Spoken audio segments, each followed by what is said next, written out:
Vrednote, ki so stalnica družbe, so ostale nespremenjene, vendar ogrožene.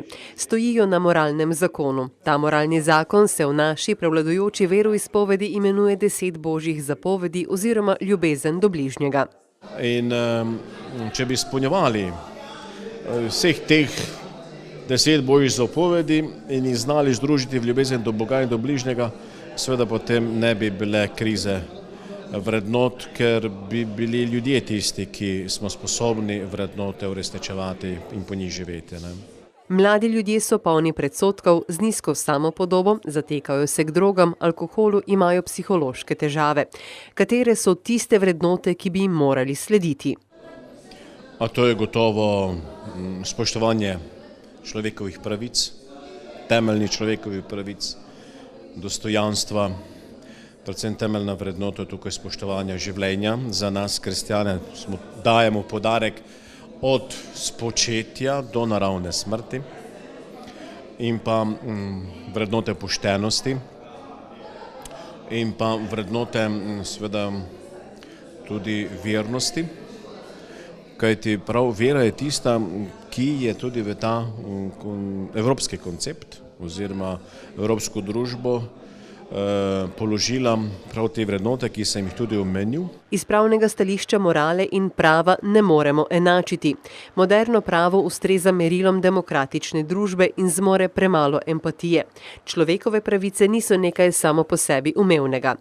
Ampak moralnost prava je na področju doktrine o varstvu človekovih pravic, ker to je idejno-filozofski temelj modernega prava. Torej, človekove pravice so v antropološkem pomenu besede želje. Želje, ki naj bodo pravno varovani interes oziroma, če še niso, naj postanejo pravno varovani interes. Zato te pravice niso kar a priori dane, čeprav so določene v ustavi. Te pravice si je treba vedno izboriti v vsakem konkretnem primeru posebej z argumentacijo in seveda z dolžnostjo vseh državnih organov, ki sodelujejo v kazenskem postopku in sodišču, da jih spoštujejo. Dvig moralnih vrednot na višjo raven je v pravnem smislu povezan z etiko. Gotovo je etika najmočnejša normativna sila.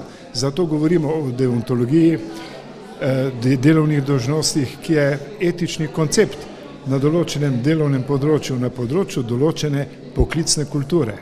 Razliko vrednot med Makedonijo in Slovenijo je pojasnila Makedonka, ki že 30 let biva v Sloveniji. V njeni rodni domovini veliko več pomeni družina, ne samo ožja, ampak tudi širša.